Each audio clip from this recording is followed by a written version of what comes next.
The investigation is in. As we reported earlier this hour, a government probe into safety problems that prompted Toyota's massive recall shows there are no electronic flaws in the vehicles.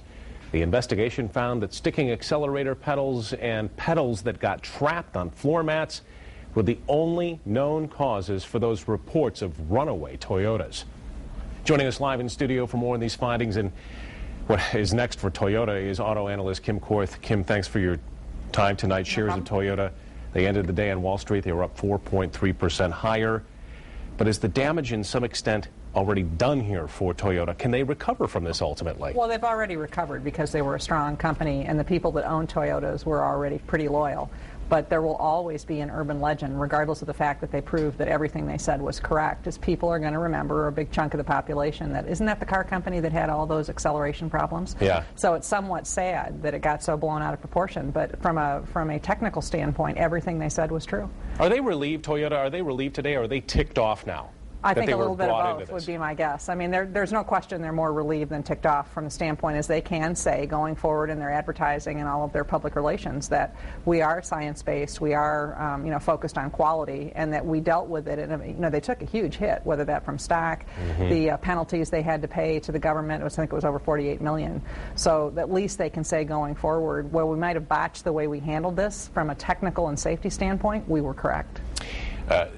Commissioner LaHood, the Transportation Secretary, he came out in the initial early days of the questions surrounding what was going on with Toyota, was quite critical, told everyone, take your car back to the dealership, get it I remember very vividly at the end of the conference where he said, if you own a Toyota, take it immediately to a dealer, I wouldn't let you drive home.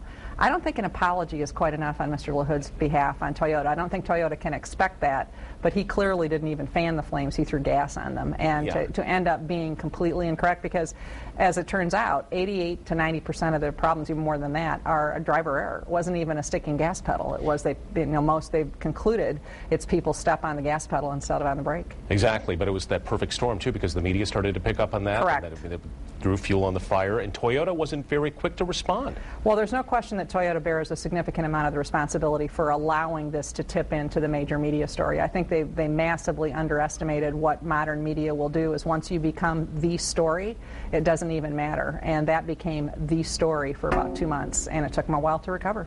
So it's safe to drive.